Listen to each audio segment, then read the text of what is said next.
Bonjour et bienvenue pour le tout premier tapis bleu de cette 18e édition du film francophone d'Angoulême. Un tapis que vont notamment fouler ce soir un magnifique casting. Camille Cotin, Nathan Ambrosioni, Aïssa Maïga, Adam Bessa, Toufik Jalab, Jean-Pierre Castaldi, Robert Charlebois, Marie-Christine Barrault, Paul Kircher, Audrey Fleurot et Danny Boone. La course au Valois, on fait vivre chaque soir la compétition au rythme du jury qui a découvert aujourd'hui 3 films. Les enfants vont bien de Nathan Ambrosioni, Promis le ciel d'Erige Seiri et Sans pitié de Julien Haussmann. Et on va accueillir l'équipe des enfants vont bien, le 3e long métrage de Nathan Ambrosioni. Tout part ici d'une femme qui vient visiter sa sœur avec ses 2 enfants. Sauf que le lendemain, cette femme est partie et qu'elle laisse sa sœur seule avec ses 2 enfants. Et l'interprète principal de ce film est Camille Cotin qui retrouve donc Nathan Ambrosioni après Tony en famille. Bonsoir. Bonsoir Nathan et bonsoir Camille, enchanté de vous voir. Je vous donne le micro l'un à l'autre. Bonsoir, vous allez bien? Bonsoir. Bah, très bien. On se met là, on vient de voir. Bah, exactement, un peu plus au soleil. Je voulais savoir, la première question Nathan, c'est qu'est-ce qui fait que vous avez eu envie comme ça d'aborder le thème des disparitions volontaires? Comment vous est venue cette idée-là? Ah ouais, on y va. Ah oui. Ah non. Je trouvais ça fascinant. Je trouvais ça.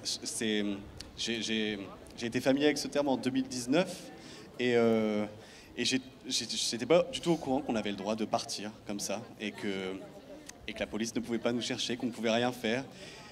Et ça m'a d'abord fasciné ceux qui partent, et puis ensuite j'ai compris que c'était ceux qui restent qui m'intéressaient le plus, et j'avais envie de parler d'eux, et j'avais envie de parler de cette absence, j'avais envie de faire un film de fantôme un peu aussi, et j'avais envie de faire un film de famille, et j'avais envie de retrouver Camille. Et c'est ça, film de famille, film de qu'est-ce qu'être une mère, qu'est-ce qu'être une sœur, et puis pour nous il y a le plaisir de retrouver Camille, que vous aviez si bien dirigé dans Tony en famille. Comment s'est passé le premier dialogue autour de ce film? Est-ce que Nathan vous a fait lire quelque chose, ou vous a dit juste voilà mon idée de départ, est-ce que tu veux en être? Il m'a un peu parlé de son idée de départ, et puis après il m'a fait lire le scénario, et après on en a beaucoup parlé, et comme il y a beaucoup de choses qui... Tout ce qui traverse le personnage, c'est tout ce qui n'est pas dit, justement. C'était hyper intéressant d'avoir une longue conversation autour du scénario après l'avoir lu. Non, c'est vrai. Non, mais qu'est-ce qui fait la singularité de ce jeune homme qui a 24 ou 25 ans, qui a fait 3 longs métrages? Voilà, déjà, la réponse est dans la question. Et au-delà de ça, je pense que le thème de la famille, c'est un thème qui lui est cher, et le fait de le voir continuer à faire des variations et à approfondir autour de ce thème, tout en créant des personnages qui n'ont rien à voir avec son histoire personnelle, mais avec en même temps quelque chose de très intime et de très caché dans le scénario. Voilà, ça c'est jouissif de pouvoir collaborer. Et est-ce que vous aviez écrit ce personnage de sœur qui reste et qui donc va s'occuper des enfants de sa sœur en pensant à Camille? Bien sûr, évidemment. J'avais écrit Tony pour elle, et j'ai eu la chance qu'elle accepte, j'ai eu la chance de travailler avec elle, et c'est devenu une amie, c'est devenu quelqu'un de très cher, mais plus qu'une amie, enfin une sœur de cinéma. En tout cas, c'est devenu quelqu'un avec qui j'adorais passer du temps, autant sur un plateau qu'en dehors, et j'avais envie qu'on se retrouve, donc voilà, j'ai écrit ce rôle pour elle, et j'espère qu'on traversera plein d'histoires de cinéma ensemble. Nous aussi. Les enfants vont bien sur le 3 décembre. Je transpire. Et je vais vous demander d'accueillir les 2 autres interprètes du film qu'on découvre. À vous de les présenter. Je vous laisse les présenter, Nathan. On accueille Nina Birman et Manoa Varva qui nous rejoignent tout de suite sur le tapis bleu. Vous pouvez les applaudir. Qui sont 2 interprètes formidables de Margot et Gaspard dans le film, qui jouent les neveux et nièces de Jeanne, interprétée par Camille Cotin. Merci. Vous voulez dire bonjour? Bonjour. Bonjour. C'est un bonjour en bonne et due forme. C'est la meilleure fin. Merci beaucoup. Au revoir. On reste là. Je sais pas. Promis le ciel est le 3e long métrage de Erige Seiri après La Voie normale et Sous les figues. Et c'est l'histoire à Tunis de la communauté subsaharienne installée sur place, avec comme personnage central une femme pasteur évangélique campée par Aïssa Maïga. Et Aïssa Maïga, l'interprète principal de Promis le ciel, va nous rejoindre.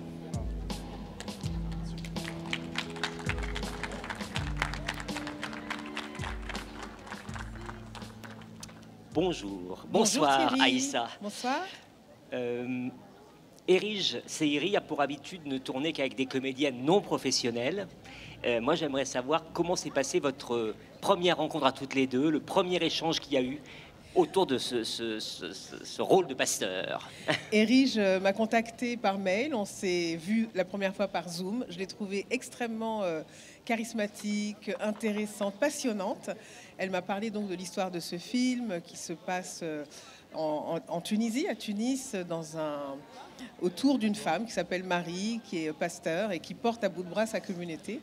Et je l'ai rencontrée à Tunis et on a fait une petite journée de travail à l'issue de laquelle elle s'est dit, bon, pour ce rôle, je vais vraiment aller vers une comédienne professionnelle parce que c'est un rôle avec beaucoup de dimensions, un rôle un peu complexe et voilà.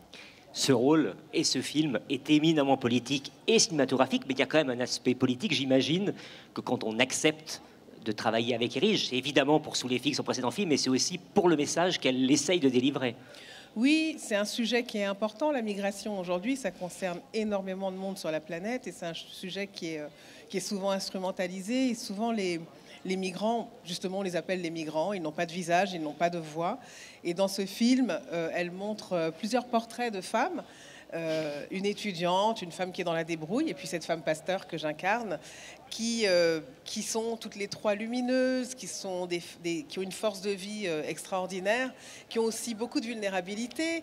Et Erige, elle sait filmer ça, elle sait filmer à hauteur d'homme, en donnant beaucoup d'émotions. Mais le film a aussi, on peut ne pas s'y attendre, beaucoup d'humour, beaucoup de vitalité. C'est pas du tout un film qui est plombé, mais comme tu le disais, Thierry, c'est aussi un film assez politique, mais qui fait du bien, qui ouvre les yeux, qui ouvre le cœur, qui ouvre la conscience. C'est une documentariste aussi, et j'imagine que pour préparer ce rôle-là, tu as rencontré des vrais pasteurs et une vraie communauté. Comment ça s'est passé? Alors j'ai rencontré des vrais pasteurs, à commencer par pasteur Marie-Noël, que je salue, qui a été un peu mon guide dans cette aventure. En fait, pour camper ce rôle, il fallait évidemment être capable de délivrer des prêches devant des fidèles. Et les fidèles aussi m'ont beaucoup aidé. C'est une vraie communauté. C'est des gens qui se rencontrent tous les dimanches au culte et ils m'ont adoubé en fait. Ils m'ont dit, tu sais, pour nous c'est pas qu'un film. Si tu as été choisi, c'est pour une raison. Donc tu es notre maman pasteur. Et du coup, dans les scènes de prêche, ils sont véritablement en prière. Et pour moi, c'était très très impressionnant d'avoir des gens qui étaient dans la vérité de l'instant comme ça. Et comment on sort de cette expérience-là? Ce sera ma dernière question.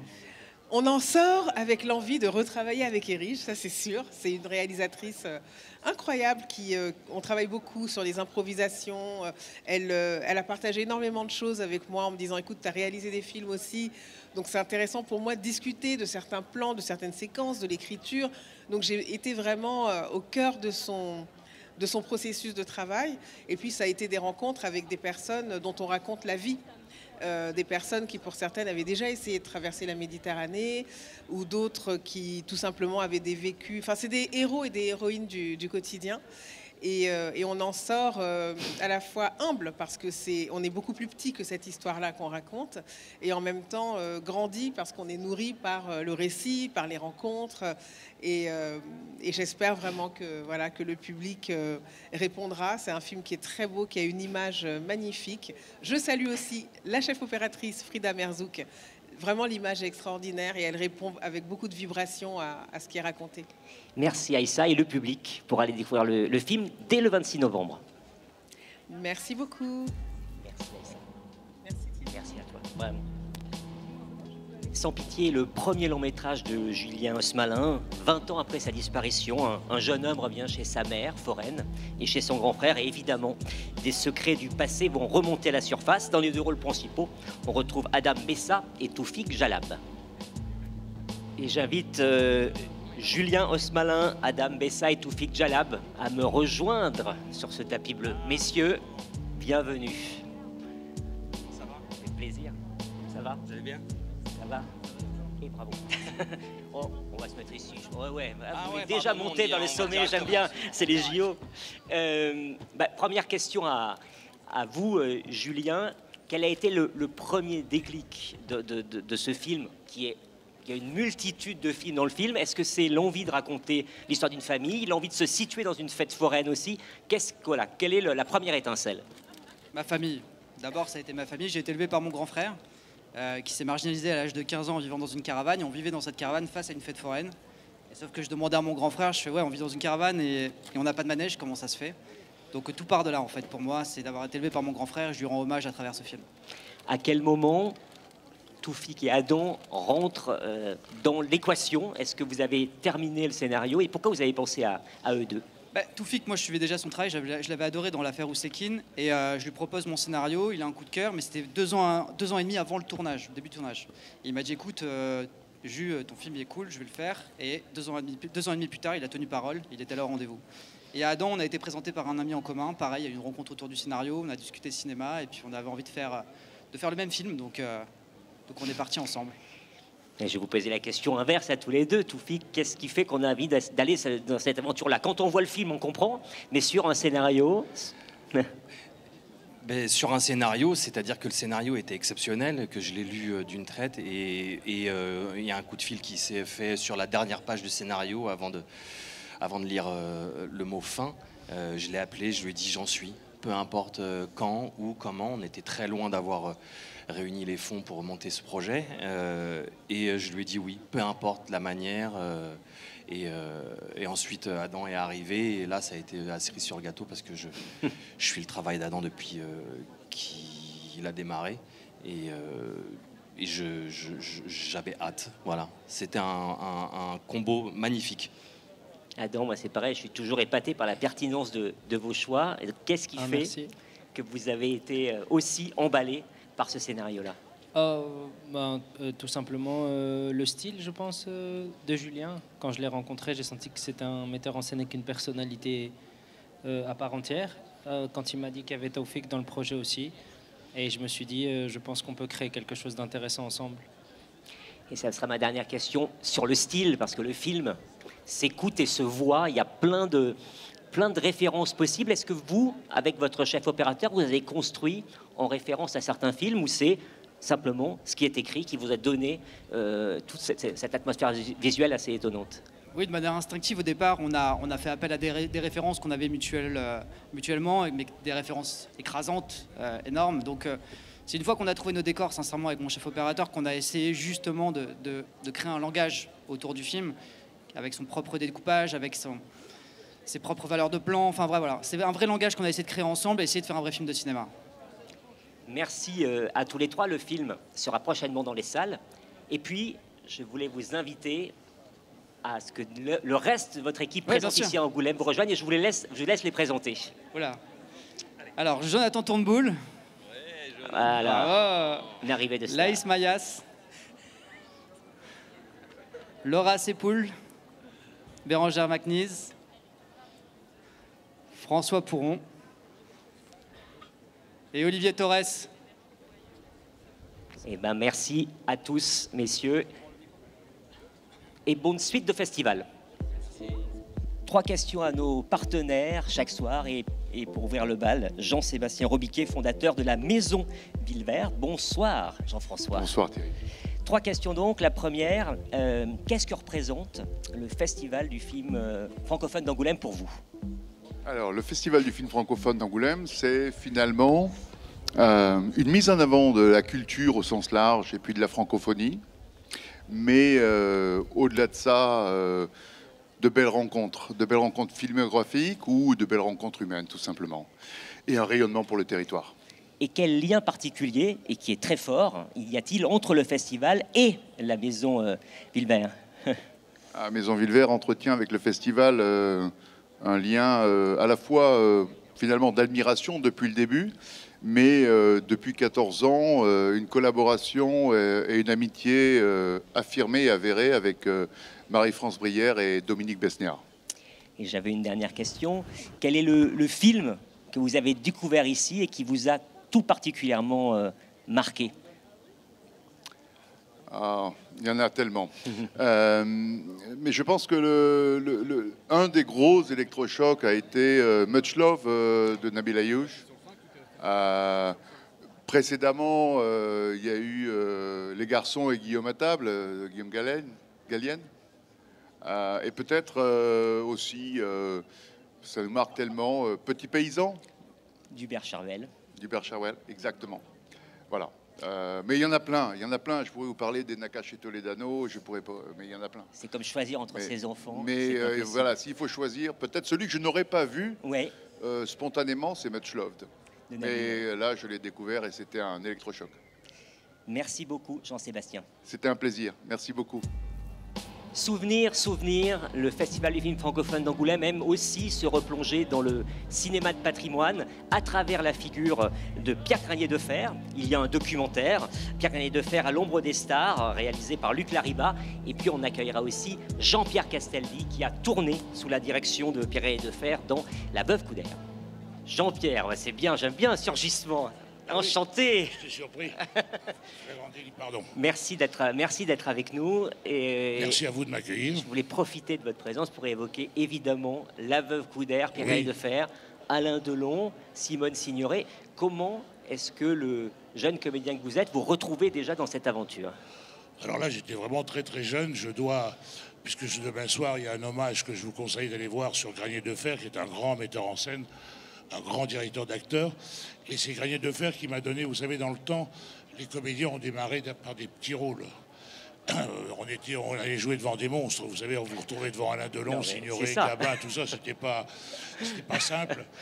Et donc c'était une façon de nous mettre dans le bain, de se mettre à l'aise. Et d'ailleurs, j'en parlais avec le journaliste qui a fait le reportage sur Granier de Fer, par exemple, dans le train, j'avais une séquence qui était prévue, je faisais partir le train, tout ça, avec Romy Schneider et Trintignant. Et je m'attendais à couper après la séquence prévue. Bien sûr. Mais il n'a pas fait couper. Il a laissé tourner la caméra, donc j'ai fait comme un chef de gare. Alors j'ai vu le train partir, puis je suis reparti vers alors je suis rentré dans la gare. Et là, il a fait couper. Il a dit, t'as vu, c'est simple. Magnifique. Comme on jette un enfant dans l'eau. Oui, mais comme on laisse la liberté. Bien sûr. Et voir si vous êtes vraiment en situation, si vous êtes vraiment dans votre personnage. Côtoyer Alain Delon, Simone Signoret, enfin, justement, quand on est au début de sa carrière... Simone Signoret, c'est différent, voilà. Parce que c'était quand même, d'abord et avant tout, pour moi, la grand-mère de mon fils, disons la belle-mère. Et jouer face à sa belle-mère. Je n'ai joué qu'une fois. Je n'ai joué qu'une fois, j'ai jamais mélangé les deux noms. D'ailleurs, il y a très peu de... Il n'y en a aucun, on ne trouve rien sur moi, mon nom accolé au leur. C'est clair. J'ai fait mon chemin tout seul, dans l'ombre. Mais vous savez, côtoyer ces gens-là, c'est enrichissant tous les jours. Elle m'a dit une phrase que je n'ai jamais oubliée. Jean-Pierre, le plus beau des rôles, c'est pas celui que vous rêvez de jouer, c'est celui qu'on rêve de vous voir jouer. Tout était fait et tout était guidé. Tout était guidé. Tout est dit. Merci. Non, c'est moi, merci. Beaucoup, Jean-Pierre. Merci à vous. Bonsoir, Luc. Bonsoir, Thierry. Qu'est-ce qui vous a donné envie de vous attaquer une figure aussi importante et finalement aussi méconnu, je dirais, que Pierre Granier de Fer? Mais parce que déjà, il n'y avait rien sur Pierre Granier de Fer. Il avait donné quelques interviews avant de décéder, mais il n'y avait pas de documentaire qui traitait de son œuvre, mais aussi de l'homme. Parce qu'il a toujours dit « je ne suis pas un auteur », il est de la même génération que la Nouvelle Vague, mais il n'a jamais été considéré comme tel. Et pourtant, quand on voit son œuvre générale, quand on voit ses films, il y a beaucoup de lui dedans. Et puis c'est quelqu'un de très charismatique. Moi, c'est quelqu'un que j'ai découvert, j'étais tout petit. Je l'ai découvert par La Veuve Coudert. Donc que ce soir le film soit projeté en plein air, ben, c'est magnifique. Et voilà, et chaque film, il y a quelque chose de fort. Il y a des films méconnus comme La Race des Seigneurs. On en parlait avec Jean-Pierre Castaldi, c'est un film complètement d'actualité. Le Chat avec Gabin et Signoret, c'est sûrement un des plus grands films. Une étrange affaire avec Piccoli, Lanvin, Le Train avec Romy Schneider. Enfin, ce qui est incroyable, c'est qu'il a tourné avec tous les grands acteurs. Voilà. Donc ça, c'est super. Qu'est-ce qui vous a le plus étonné? Parce que vous avez cherché des choses autour de lui, que vous avez trouvé sur lui en faisant ce documentaire. C'est ça, c'est la sensibilité, l'émotion, des gens que j'ai interrogés dans le film. Que ça soit Florence Moncorgé, la fille de Jean Gabin, que ça soit Denis Granier de Fer qui sera là ce soir, que ça soit Célia ou Christopher. C'est vraiment tout le monde, et même d'autres que je n'ai pas pu mettre dans le film, tout le monde m'en a beaucoup parlé avec émotion. Et quand on dit à qui que ce soit, ah, Pierre Granier de Fer, tout de suite, il y a des yeux, il y a des paillettes dans les yeux parce qu'il y avait une douceur, il y avait une gentillesse, un professionnalisme. Il n'y a jamais eu de problème sur ces films, jamais. Bien, merci beaucoup, Luc Lariva, et bravo pour ce documentaire. Donc, Pierre Granier de Fer à l'ombre des stars. Merci à vous. Vive le Québec, la belle province est à l'honneur du Festival du film francophone pour sa 18e édition, et on va recevoir tout de suite Robert Charlebois. Bonsoir Robert. Merci d'être là. On est encore sous les... Ouh là là.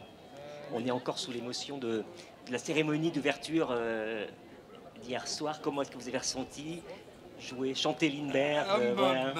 J'étais ému quand Marie-France m'a montré la carte funèbre de Thierry Ardisson, qui avait mis Lindbergh dans sa liste, en tête de liste et tout. Et donc, j'ai voulu, en tant que... Voilà, parce qu'on a commencé en même temps, Marie-France, lui et moi. Il faisait à l'époque des descentes de police, qui n'étaient pas des interviews, mais des interrogatoires. Et puis, j'ai demandé à un jeune danseur de 19 ans qui nous avait accompagnés dans le train, puis qui rêvait d'être un maître de chorégraphie, de ballet, il veut faire une carrière. J'ai dit, ben, si je monte sur scène, tu vas monter avec moi. Et il est venu, puis ça a devenu une petite étincelle de spontanéité. Parce qu'il y a l'intelligence artificielle, mais la spontanéité artificielle, ça, c'est loin d'arriver, ça. Je pense et heureusement. Heureusement, j'espère que ça n'arrivera jamais.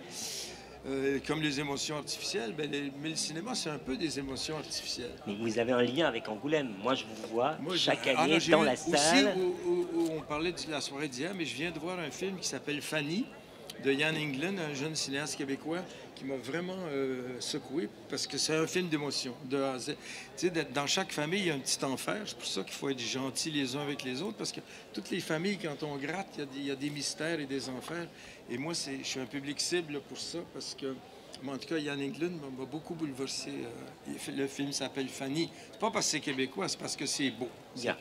Et j'avais une dernière question, c'est que vous avez aussi joué, vous avez aussi fait l'acteur, et il y a ce fameux film d'Eugénie, un associé, une cloche. Comment est-ce qu'on se retrouve dirigé par Sergio Leone, son Daniel Westman Spaghetti? Enfin, qu'est-ce qui s'est passé? Je crois que c'est la synchronicité de la vie qui fait ça, parce que quand j'avais 8 ans ou 6 ans, il y avait un petit garçon à l'école qui venait à l'école en poney. Et là, je vous raconte pas des blagues. Et puis moi, j'attachais mon vélo, puis lui arrivait avec son poney. Il me disait, papa, je suis allé voir chez lui, il n'y a pas un jardin plus grand que le nôtre, on pourrait avoir un poney. Et mon papa m'a jamais acheté de poney. Alors ma revanche, ça a été de devenir un cow-boy pendant 2h30 avec Sergio Leone. C'est une belle revanche. Voilà. Merci beaucoup, Robert. Merci à vous. Merci à vous. L'impromptu du jour, eh bien, c'est Marie-Christine Barrault qui ne fait décidément rien comme tout le monde. Elle est dans le seul film qui parle italien dans le festival du film francophone d'Angoulême. C'est Pour mon bien, où elle joue la mère biologique d'une jeune femme qui, apprenant la vérité, va essayer de la retrouver. Marie-Christine, bonsoir. Salut d'abord. Et hop, et voilà. Qu'est-ce qui vous a donné envie de vous retrouver dans ce beau film italien pour mon bien, de camper ce personnage intrigant de mère? J'ai lu le scénario et j'ai fermé le scénario, j'ai rappelé la productrice en disant je suis votre homme. Non, ça m'a énormément touchée, l'histoire. J'ai trouvé que l'histoire était incroyablement bien racontée et que ça permettait d'interpréter un personnage d'une profondeur, à la fois la douleur et en même temps un peu de résurrection, de rédemption, et les liens qui peuvent unir une mère et une fille qui ne savent pas qu'elles sont mère et fille. Enfin, en ce qui me concerne, oui, j'ai trouvé que le rôle était absolument magnifique. Ouais. Très dur. Mais pas glamour du tout. Il n'y avait pas de maquillage, il n'y avait pas de cheveux, rien. On s'occupait de rien. Mais on n'était que dans la vérité, la profondeur du personnage. Et ça, c'est assez rare quand même. Vous venez de jouer une pièce sur Gisèle Halimi à Avignon, mais le cinéma continue à être essentiel pour vous. Moi, je vous avais adoré l'année dernière dans L'attachement de Karine Tardieu, en Maman de Valérie Maury-Tedeschi. Quel plaisir vous prenez à faire des films qui n'est pas au théâtre peut-être? Est-ce que voilà le plaisir d'être sur un plateau de cinéma? J'ai toujours ma vie, ça a toujours été vraiment un équilibre entre l'image et la scène, puisque j'ai commencé avec le théâtre, mais très vite, j'ai tourné. J'ai tourné pour la télévision, j'ai tourné pour le cinéma, et j'ai tourné entre les trois choses tout le temps. Et c'est vrai qu'en vieillissant, je me suis dit, bon, peut-être que maintenant, le cinéma, c'est fini. Mais la vérité, c'est qu'il y a encore des rôles comme ça, des rôles Et des beaux rôles. qu'on peut pas, on peut pas les jouer quand on est jeune, ces rôles-là. Et je me dis, il y a une place pour les personnes.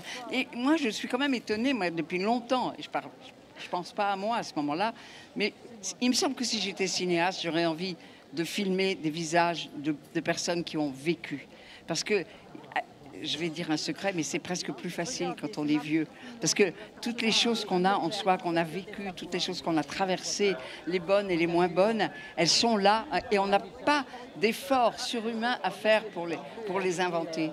Et ma dernière question, c'est qu'un film qui s'appelle Cousin-Cousine fête ses 50 ans cette année. Vous aviez été nommé aux Oscars, hein, il faut quand même le rappeler.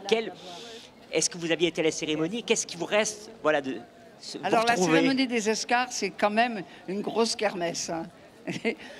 On est un peu loin de cinéma vu européen. Enfin, c'est vraiment, on sent le tiroir caisse qui est derrière, les dollars qui tombent. Mais ça m'a fait beaucoup de bien de le vivre, d'abord parce que tout le monde ne le vit pas une fois dans sa vie. C'est clair. Et surtout, ça met à distance sur beaucoup de choses. On se dit, mais quel est l'essentiel dans ce métier?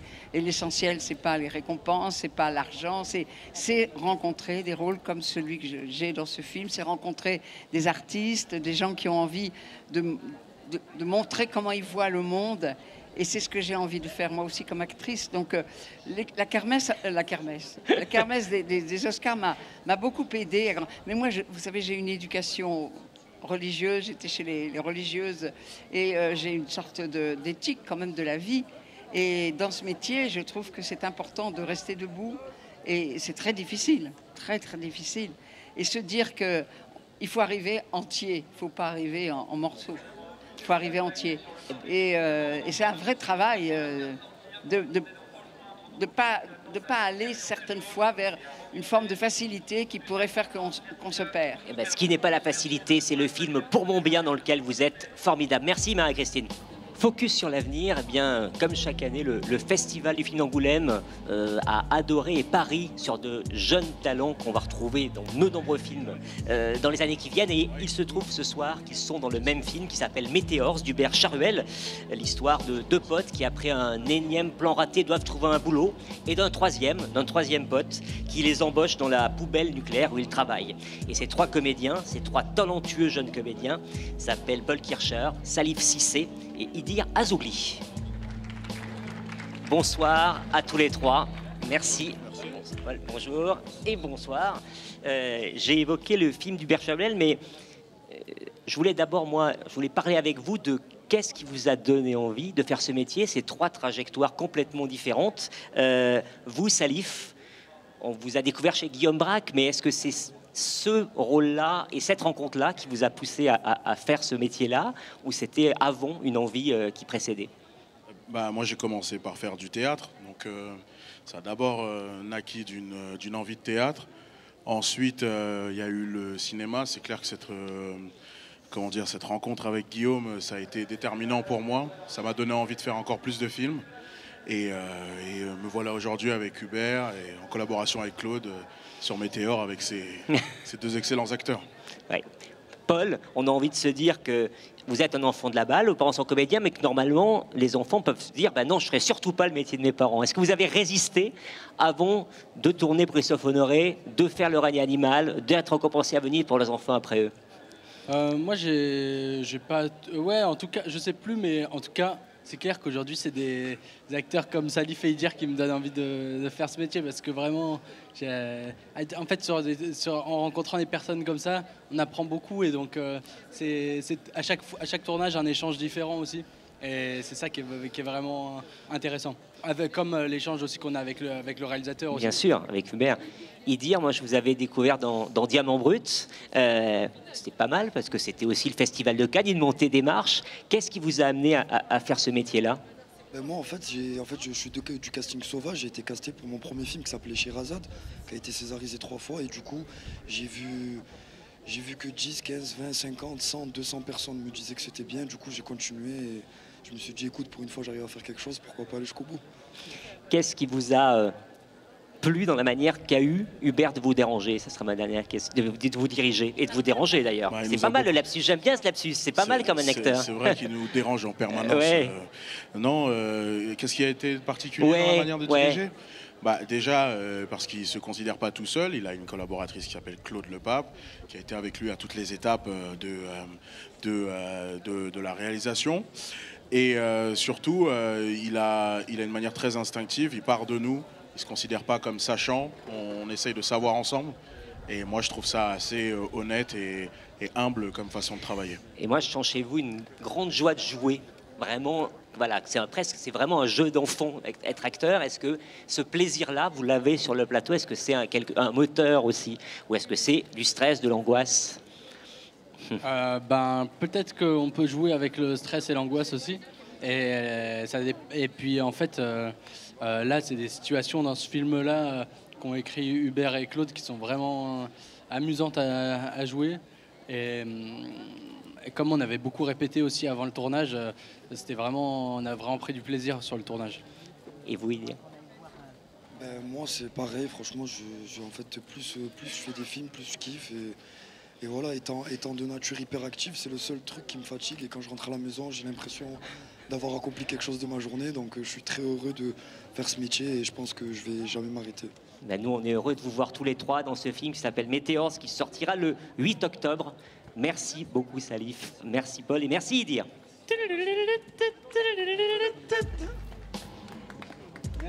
Merci beaucoup. Le Grand Soir, c'est le film que présente le FFA en avant-première ce soir. Et c'est Regarde, le film d'Emmanuel Poulain-Arnault, son 3e long métrage, après Le Test et Les Cobayes. L'histoire d'un couple divorcé qui doit faire face à l'annonce de la maladie rare de leur fils qui lui fait perdre la vue. Et ils partent pour un ultime voyage, tant qu'il peut encore voir sur les côtes landaises. Et les deux interprètes principaux sont deux grandes figures populaires, Audrey Fleurot et Danny Boone. Bonsoir, bonsoir, bonsoir. Et bonsoir. Bonsoir Audrey. Merci Audrey Fleurot, mesdames, messieurs, Audrey Fleurot. Monsieur Danny Boone, bonsoir. Très bien. Bonsoir. Très bien. Et puis je vais appeler votre réalisateur quand même, Emmanuel, si vous voulez vous joindre à nous. Et Erwan Bordeles. Et allez, Erwan, viens avec nous. Erwan, viens avec nous, Erwan, qui est la révélation du film. Ma première question, ce sera pour vous, Emmanuel. Quand on voit le film, qui est émouvant, sans être larmoyant, avec une pointe d'humour, on se dit que cette histoire ne vient pas de nulle part. Comment est née l'idée de Regarde? C'est une idée qui m'a été proposée par mes productrices et ensuite on l'a élaborée ensemble, voilà, avec tout un vécu et ça a été une longue écriture jusqu'à notre rencontre tous les 4, voilà. À quel moment Danny et Audrey arrivent dans cette équation-là?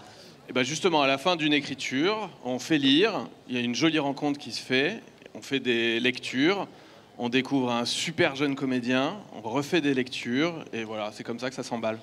Audrey, quand vous avez découvert ce scénario et ce rôle, et ce couple divorcé qui va sans doute se rapprocher, qu'est-ce qui vous a séduit et vous a donné envie d'accepter ce projet? Moi, j'avais vu les 2 précédents films d'Emmanuel qui m'avaient beaucoup plu, donc j'avais envie de travailler avec lui. Le scénar m'a tout de suite happé parce que, vous allez le voir, on a une palette de jeux qui est assez rare. Et la perspective de travailler avec Danny, voilà, que j'admirais depuis longtemps, et je suis très contente d'avoir accompli ce rêve. Danny, la perspective... Ouais. Voilà, j'ai dit oui.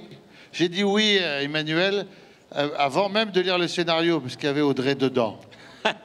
C'est beau ou pas? C'est pas mal. Non, j'ai lu très vite le scénario et j'étais très heureux du... D'abord, le film est très lumineux et vraiment solaire et l'histoire est très forte. C'est une épreuve pour une famille, mais c'est très beau. Le film nous emmène et déjà, à la lecture, c'était incroyable. Et il a fait un travail de dingue, non seulement à l'écriture, mais ensuite aussi, on peut le dire, en tant que directeur d'acteur, parce qu'on a on a été dirigé d'une main de maître, voilà, sincèrement. Et le film, moi je suis très fier, on est tous, d'ailleurs on en parle à chaque fois, on est très fiers du film et très heureux d'avoir participé à cette aventure et de voir le résultat. Et moi je l'ai vu 3 fois, 4 fois et j'adore à chaque fois. Je suis très heureux de le revoir ce soir encore et je crois que je vais le voir tous les soirs. Emmanuel, comment vous avez découvert Ewan? Quel était le processus? C'était un long processus. C'est un long processus de casting. On a rencontré beaucoup de jeunes comédiens très talentueux. Et puis un jour, on a rencontré Ewan, d'abord sur une tape, sur une vidéo qu'il a enregistrée chez lui. Et puis ensuite, on l'a fait venir à Paris parce que Ewan habite à Guérande. Et on s'est rencontrés. Il y a eu un coup de cœur. On a parlé du film. Et puis c'était parti, quoi. Et ma dernière question sera pour vous, justement, Ewan. Qu'est-ce qui vous a séduit dans ce tournage, dans cette expérience, dans le fait de jouer avec ces deux-là autour de vous? Déjà, c'est 2 personnes que je connais depuis très longtemps. Enfin, Dany, j'ai grandi avec tes films, vraiment. Depuis que tout petit, je regarde tes films, donc c'était hyper impressionnant. Et puis, moi, ce qui m'a suivi dans le scénario, c'est vraiment parler d'une maladie comme ça. Ça m'a énormément touché. Et le fait d'incarner ça, c'est juste super beau et je suis hyper fier du film, d'ailleurs. Voilà. Merci beaucoup. Le film est en avant-première ce soir, mais sort le 17 septembre. Merci à vous.